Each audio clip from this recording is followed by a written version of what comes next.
Oke,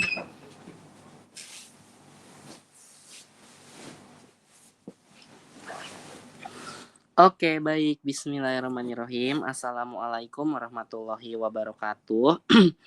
Baik anak-anak semua, ketemu lagi di video keempat ya, berarti ya, dari materi tentang reaksi redoks dan elektrokimia.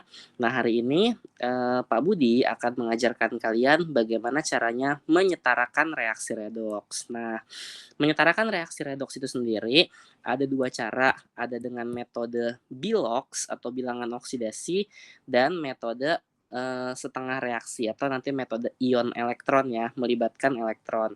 Nah, tapi Pak Budi akan pisah menjadi 2 part ya. Part yang pertama ini, kita akan masuk dulu ke metode yang pertama, yaitu dengan metode Bilox, seperti itu. Nah, anak-anak, contoh misalnya Pak Budi punya soal nomor 1 dulu ya. Nomor 1 itu di sini ada sebuah reaksi redoks yaitu Fe2+ ditambah sama Cr2O7 2- ya menjadi Fe3+ ditambah sama Cr3+. Nah, nanti sebenarnya ada langkah-langkahnya ya secara tertulis, cuma nanti mungkin di sini Pak Budi, langkah-langkahnya Pak Budi lisankan dulu ya, nanti baru Pak Budi tambahin langkah-langkah secara tertulisnya di catatan kalian ya. Nah, jadi langkah pertama adalah kita setarain dulu seperti kita menyetarakan, reaksi biasa ya, ngomong-ngomong, nanti menyetarakan reaksi redoks itu berbeda ya dengan menyetarakan reaksi biasa gitu ya. Tapi, untuk step satunya kita setarain dulu seperti reaksi biasa, ion selain O sama H ya. Di sini Pak Budi selain O sama H ya, selain Pak Budi tulisnya di sini deh ya. Jadi setarain dulu seperti biasa ya, 2 ion pokoknya selain oksigen sama hidrogen, 2 unsur selain oksigen sama hidrogen ya. Oke, contoh misalnya nih, di sini ada unsur apa sih? Fe kan. Fe2+ sama Fe3+ yang kebetulan jumlahnya sama-sama 1. Pak Budi ngomongin jumlah ya, bukan ngomongin ion ya. Kalau secara ion dia berbeda, tapi kan kalau secara jumlah dia sama-sama 1 kan. Jadi Fe sudah setara ya, sudah sama kiri sama kanan. Nah, tapi kalau Cr itu berbeda. Cr yang di sebelah kiri ada 2, Cr di sebelah kanan ada 1. Nah, maka di sini perlu kita tambahin koefisien 2 seperti itu ya. Jadi kayak kita menyetarakan reaksi pada umumnya saja. Nah, oksigen tadi kita kesampingkan dulu. Pokoknya O sama H nanti kita belakangin dulu sama kita ya. Itu step satunya ya. Nah, step 2-nya kita tentukan Bilox-nya seperti kemarin kita belajar. Contohnya ya kalau Fe2+ sudah pasti Bilox-nya adalah +2 seperti itu. Nah, lalu Cr2O7 2-, kita tahu bahwa oksigen itu adalah Bilox-nya -2 dikali 7 berarti -14, supaya totalnya -2 berarti ini harus +12 seperti itu ya. Nah, dan Bilox-nya Bilox total dulu ya, jangan nanti kalau sebelumnya kan di video sebelumnya Pak Budi ini dibagi 7, ini dibagi 2. Cuman karena ini kita tujuannya mau menyetarakan ya, semua di sini komponen penting, bahkan koefisien pun penting nanti ya. Termasuk yang +12 sama -14 ini jangan kita jadiin Bilox satuan dulu, ya nggak apa-apa, original dulu ya apa adanya ya. Fe3+ berarti Bilox-nya +3. Nah, 2Cr3+, Cr3+ itu adalah Bilox-nya +3. Kalau di video sebelumnya, Pak Budi coret ini, nggak berguna ya kan, atau koefisiennya jangan dipakai dulu. Tapi kalau kita menyetarakan, koefisien ini jadi sangat berguna anak-anak. Kenapa? Karena yang tadinya +3, kita kalikan sama koefisien, sehingga dia Bilox-nya menjadi +6. Paham ya sampai sini ya? Oke, nah itu, itu langkah keduanya ya. Langkah keduanya kita tentukan si Bilox dari masing-masing unsur ini ya. Oke, dan kita harus, melihat semua komponen ya, nggak kayak di video sebelumnya, ini dibagi 7 gitu ya, jadi Biloxnya cuma satuan doang, ini +2-nya nggak kepake gitu, 2-nya nggak kepake, enggak ya, semua komponen kita libatkan di sini, baik koefisien maupun jumlah si atomnya, seperti itu ya. Oke, itu cara keduanya ya. Nah, sekarang cara ketiganya, ya kita lihat di sini perubahannya ya. Perubahannya kemarin masih sama, batas kiri kanan itu adalah tanda panah ya. Kita lihat di sini, perubahannya itu pertama pastinya ada Fe ya enggak? Dari +2 ke +3. Nah, ini mengalami oksidasi atau mengalami kenaikan. Nah, sekarang kita hitung digitnya, naik berapa digit sih? Nah, dari Fe2+ ke Fe3+ itu cuma naik 1 digit doang, ya nggak? 1 angka doang ya, kayak gitu.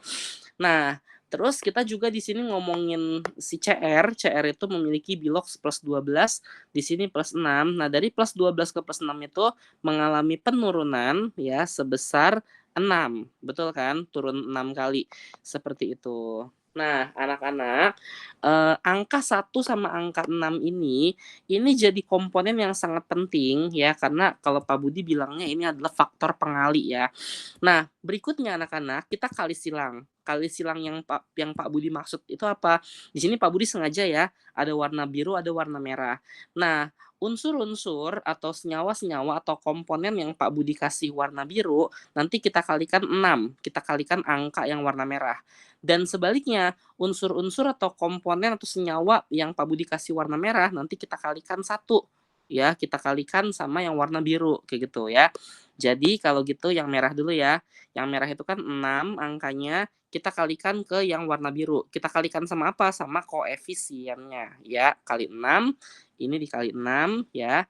Terus si yang warna merah kita kalikan 1, warna biru ya.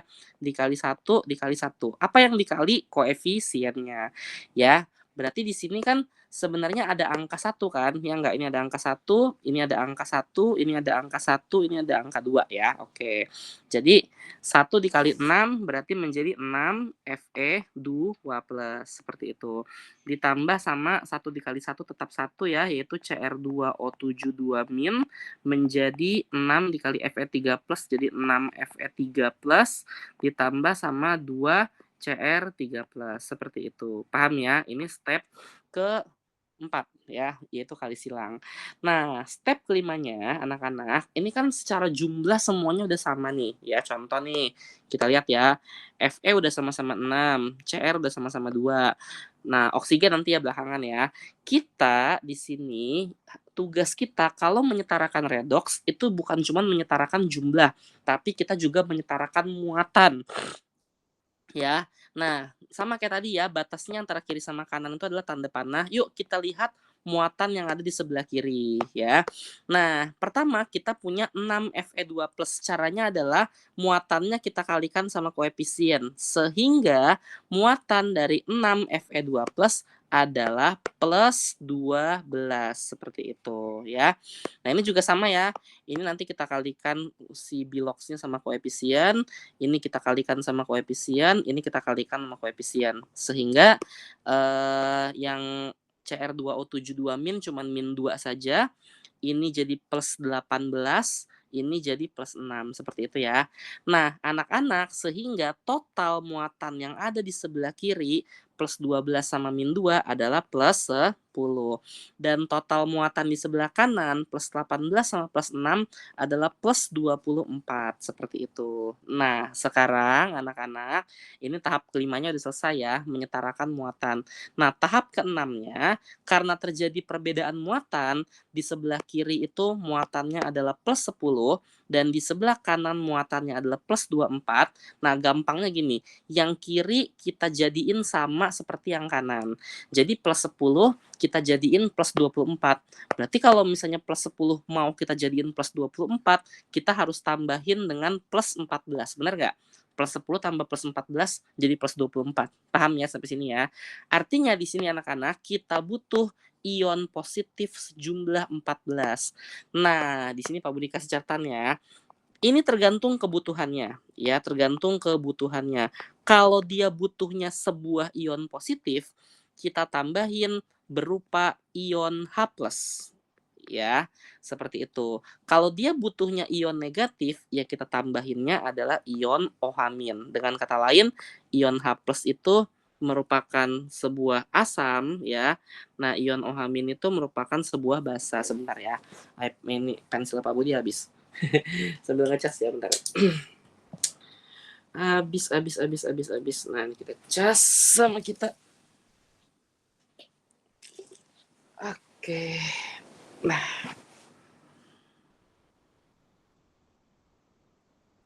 bentar. Oh bisa, oke. Nah, jadi dengan kata lain kalau kita menambahkan ion H+ berarti kita menambahkan sebuah asam ya.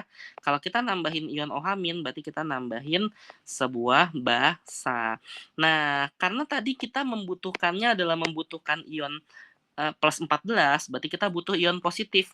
Sehingga nanti di sisi sebelah kiri, karena yang butuh kan sebelah kiri ya, kan yang kiri kepengen jadi kayak yang kanan, berarti yang butuh tuh yang sebelah kiri ya. Berarti nanti kita tambahin ion H+ di sebelah kiri sebanyak 14, sebanyak kebutuhannya, seperti itu ya. Nanti kalau Pak Budi tulis ulang sama Pak Budi, reaksinya itu ya di kiri itu Pak Budi tambahin 14 H+, lalu ada 6 Fe2+, ya kan, ditambah sama Cr2O7 2- ya, menjadi ini 6 Fe3+, ditambah sama 2 Cr3+, seperti itu. Nah, terakhir anak-anak, karena kita memunculkan sebuah ion H+, kita jadi melibatkan hidrogen. Padahal awalnya tuh di sini nggak ada hidrogen sama sekali, bener nggak? Nah, tapi kita kan munculin nih hidrogen nih sebanyak 14 di sini. Berarti supaya setara, di sini juga harus ada hidrogen dalam bentuk H2O seperti itu, ya. Ya, sekarang H2O-nya berapa? Ya kita lihat aja, butuhnya 14 hidrogennya. Berarti supaya H-nya juga 14, maka di sini kita kasih koefisien 7 sehingga jadi 7H2O. Nah, nanti oksigen biasanya nyamain diri gitu ya. Contohnya nih, di sini oksigen ada 7, dari tadi nggak kita apa-apain kan sama kita, ya kan? Nah, sekarang muncullah 7 oksigen di sebelah sini. Ya makanya kenapa Pak Budi bilang nanti hidrogen sama oksigen itu belakangan aja karena nanti dia akan mengikuti dengan sendirinya, seperti itu. Paham ya sampai sini ya? Oke, nah yuk coba yuk biar bisa yuk. Kita tes sekarang ada di nomor 2 anak-anak. Nah, Al ditambah NO3- menjadi AlO2- tambah NH3. Tadi step 1 kita setarain yuk unsur-unsur selain hidrogen sama oksigen. Di sini ada Al dengan jumlah yang sudah sama ya, sama-sama 1. Lalu kita juga punya nitrogen dengan jumlah yang sama ya, yaitu juga sama-sama 1. Ya sudah, berarti step 2-nya adalah kita biloxnya ya. Ini biloxnya 0, ini oksigen itu -2 dikali 3 jadi -6, tapi hasilnya harus -1, jadi ini +5, bener ya. AlO2- berarti ini -4, supaya hasilnya -1 berarti ini +3. Nah, NH3, H-nya dulu yang udah pasti ya biloxnya, ini +3, ini -3, seperti itu, oke. Nah, di sini tidak ada yang punya koefisien ya, jadi nggak perlu dikali sama koefisien. Nah, sama kayak tadi ya, batasnya kiri kanan itu adalah tanda panah ya. Kita lihat di sini yang berubah itu pertama pasti Al ya, karena Al itu berubah dari 0 menjadi +3. Nah, berarti dia mengalami oksidasi atau kenaikan, naiknya adalah 3 digit seperti itu ya. Naiknya 3 digit. Nah, nitrogen juga mengalami penurunan, ya kan, oksigen belakangan ya nanti ya, kan Pak Budi bilang H sama O belakangan. Nah, +5 ini adalah -3, sehingga dari +5 ke -3 itu turun sebanyak 8 digit, bener nggak? Kalau secara garis bilangan ya, dia turun sebesar 8 digit ya. Next, step berikutnya kita lakukan kali silang ya. Unsur atau senyawa yang warna biru kita kalikan 8 ya, berarti ini kita kalikan 8 koefisiennya. Ini kan ada angka 1 ya sebenarnya di sini ya. Ini kita kalikan 8 juga, ada angka 1 di sini. Nah, yang warna merah kita kalikan 3 nanti, berarti ini kita kalikan 3, di sini ada angka 1 ya. Ini juga kita kalikan 3, berarti di sini ada angka 1. Dah, sehingga nanti kalau kita kali silang jadi 8 Al ditambah sama 3 NO3- ya kan, menjadi 8 AlO2- sama 3 NH3. Nah, di sini mereka tuh sudah sama secara jumlah ya, secara jumlah mereka udah sama. O sama H belakangan ya nanti ya.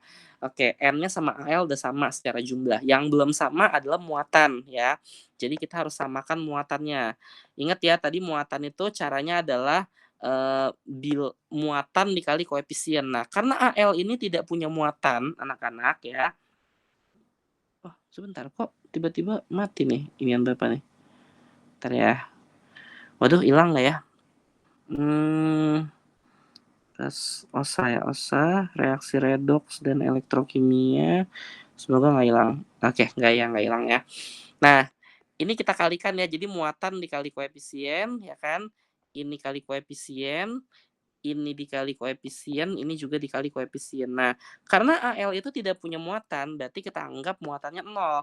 0 dikali 8 sama dengan 0, begitu kan? Nah, ini NO3 punya muatan yaitu -1, -1 kali 3 itu adalah -3, 8 AlO2- itu -1 kali 8 berarti -8, 3 NH3 0 juga ya, 0 kali 3 sama dengan 0. Nah, sehingga sama kayak tadi batasnya adalah kiri kanan itu tanda panah ya. Nah, di sini total muatan di sebelah kiri 0 sama -3 adalah -3 ya kan. Dan total muatan sebelah kanan adalah -8 ya.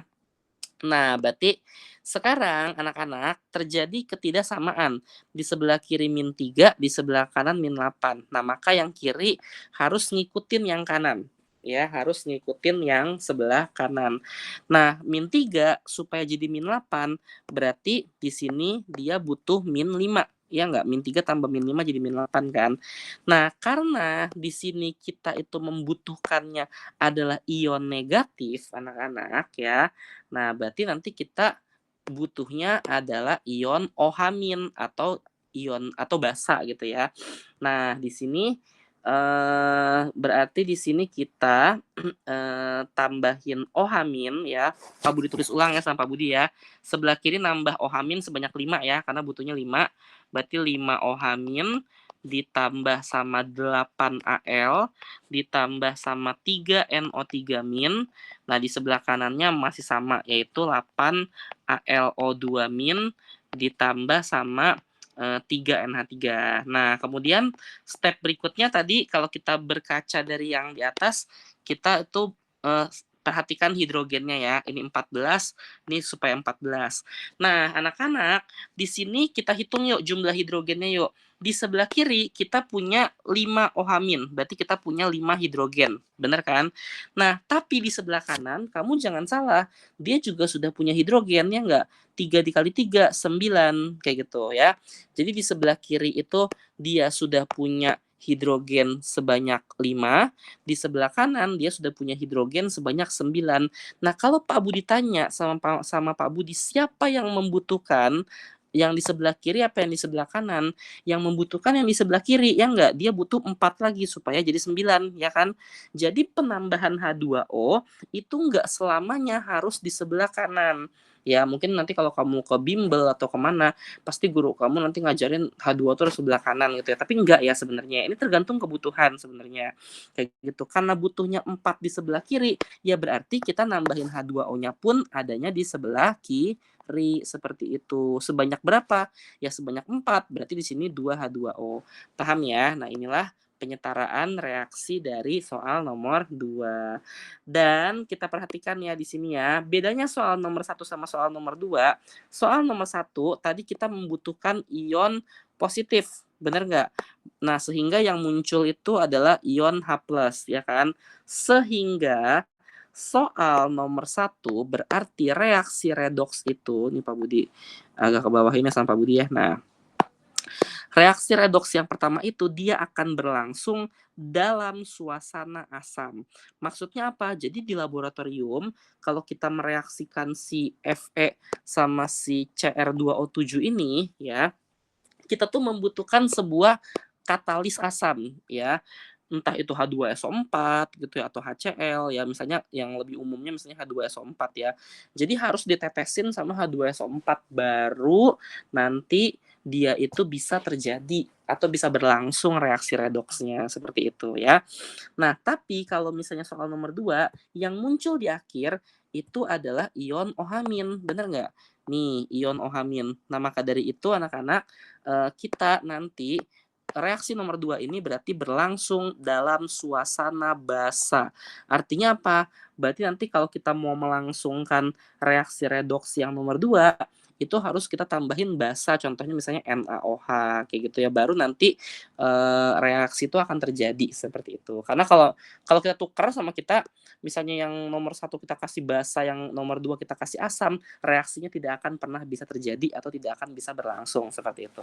Paham ya sampai sini anak-anak sekalian ya? Oke deh. Nah, sekarang Pak Budi akan beralih ke soal nomor 3. Nah, soal nomor 3 ini akan jadi sebuah masalah bagi kita. Kenapa? Karena bedanya kalau soal nomor 1 kan nanti kan ada ionnya. Ada ion, ada ion, ada ion, ada ion.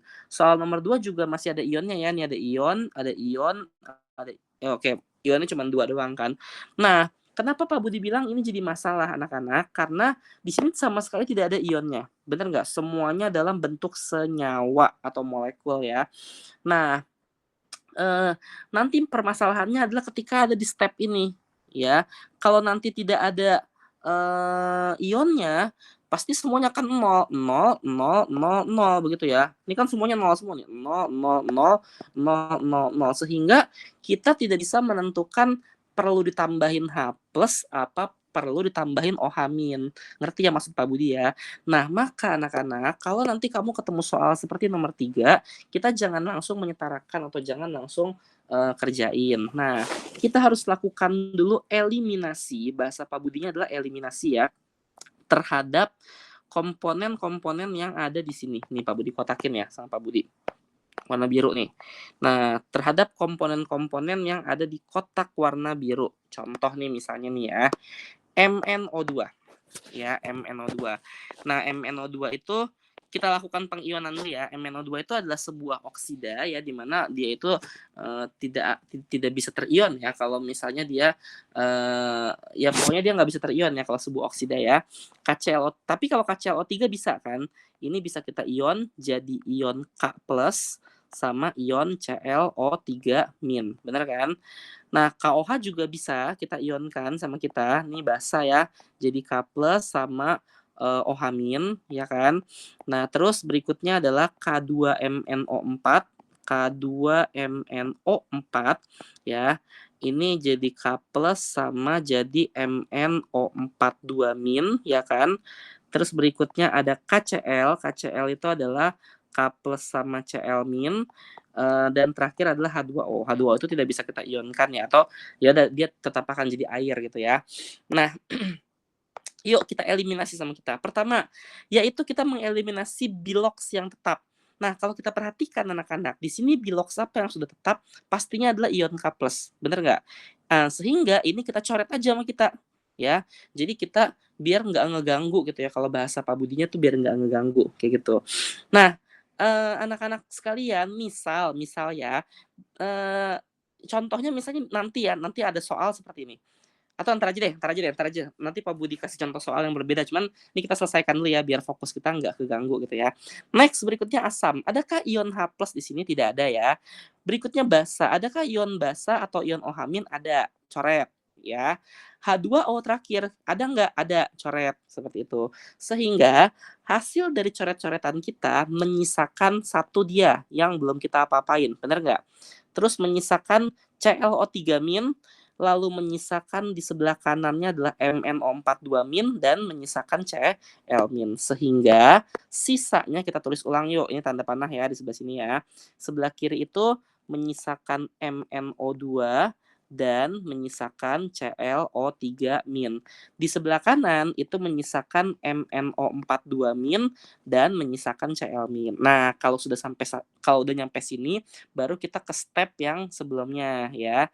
Oke, step yang sebelumnya ya sudah kita setarain dulu apakah ada yang bisa kita setarain kecuali kecuali H sama O.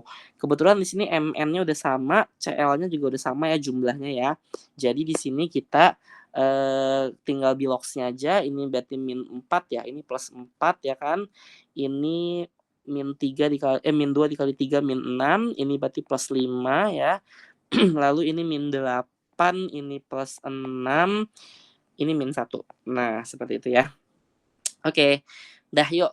Sama kayak kemarin, sama kayak tadi maksud Bapak kok kemarin sih, dari +4 ke +6 berarti mengalami kenaikan ya. Nah, digitnya dia naik sebesar 2 digit, oksigen nanti dulu ya, hidrogen juga entar dulu. Kita lalu perhatikan Cl, dari +5 ke -1. Nah, ini dari +5 ke -1 turun, dan turunnya itu sebesar 6 digit. Nah, anak-anak, karena angka-angka yang ada di sini itu, adalah sebuah pengali, benar nggak? Artinya 2 sama 6 nanti kita bisa sederhanakan ya. Jadi di sini tuh 1 ya kan, nah di sininya adalah 3. Ya karena kan dia sebenarnya faktor pengali kan, kalau di matematika tuh bisa kita sederhanakan sama kita, ya. Biar lebih sederhana ya. Dah kayak tadi kita kali silang, berarti yang kita kali 3 adalah senyawa-senyawa yang warna biru, koefisiennya kita kali ya. Ini kali 3, ini kali 3, yang kita kalikan biru adalah senyawa-senyawa yang warna merah. Berarti dikali 1, ini dikali 1. Sehingga nanti hasil perkaliannya menjadi 3MnO2 ya kan, ditambah sama ClO3- menjadi 3MnO4 2- ditambah sama Cl-. Nah, lalu next step berikutnya kayak tadi ya, muatan dikali koefisien, muatan kali koefisien, muatan kali koefisien, muatan kali koefisien ya. Sehingga nanti dia jadi 3 kali 0 adalah 0, ini -1, ini -6, ini -1. Sehingga total di sebelah kirinya adalah -1, di sebelah kanan totalnya adalah -7. Benar ya? Benar nggak? Iya, -7 ya, benar ya, -7 ya. Oke, dah sehingga nanti -7 -1 ke -7 itu berarti membutuhkan -6. Nah, Pak Budi langsung ya di sini aja ya ditambah sama 6 OH-. Bener kan? Karena dia butuhnya adalah negatif ya, OH- ya. Nah, berarti di sini next berikutnya kita perhatikan hidrogennya, karena di sini hidrogennya ada 6 dan di sini nggak punya hidrogen sama sekali, berarti kita tambahin H2O-nya di sebelah kanan ya, supaya di sebelah kanan punya hidrogen. Nah, 6 ya, berarti di sini 3H2O, seperti itu. Oke, nah reaksinya sudah setara, tapi anak-anak, tapi nih ada tapinya ya, karena dia itu awal mulanya adalah sebuah senyawa, maka kita kembalikan lagi si ion-ion ini ke asal-usulnya. Ya, maksudnya gimana sih Pak asal-usulnya? Contoh nih misalnya nih ya, 6 OH-. OH- tuh asal-usulnya dari mana sih? Ya dari sini, dari KOH. Nah, bedanya sekarang dia udah punya koefisien 6 ya, sehingga kita kembalikan lagi, ini berasal dari 6 KOH. Paham ya sampai sini ya? Ditambah sama MnO2 tuh asalnya dari mana? Ya dari sini, ya kan? Bedanya sekarang dia udah punya koefisien yaitu 3. Berarti tambah 3 MnO2. Ditambah sama ClO3- asal mulanya dari mana? Ya dari sini ya, dari KClO3. Berarti dia ya cuma satu koefisiennya, berarti nggak berubah ya, ini KClO3 ya kan. Next berikutnya kita lihat lagi di MnO42-, ini asal muasal dari sini ya, bedanya sekarang dia sudah punya koefisien, jadi menghasilkan ya 3K2MnO4, K2MnO4 ya enggak, ditambah sama Cl- asal mulanya dari KCl ya, di atas KCl, ditambah sama H2O ya asal mulanya dari H2O. Dah, sehingga kita memiliki reaksi redoks yang sudah setara. Paham ya sampai sini anak-anak ya? Oke deh, dah jika paham nanti kayaknya udah malam banget nih. Pak Budi lanjutin besok ya. Ini nanti ada metode yang kedua adalah metode setengah reaksi ya. Dan untuk video yang keempat ini sampai sini dulu. Nah, sekarang Pak Budi minta, ini Pak Budi punya 5 soal, nomor 1, 2, 3, 4, 5. Tolong kamu kerjakan sama kamu dengan metode yang pertama, yaitu metode Bilog, seperti itu ya.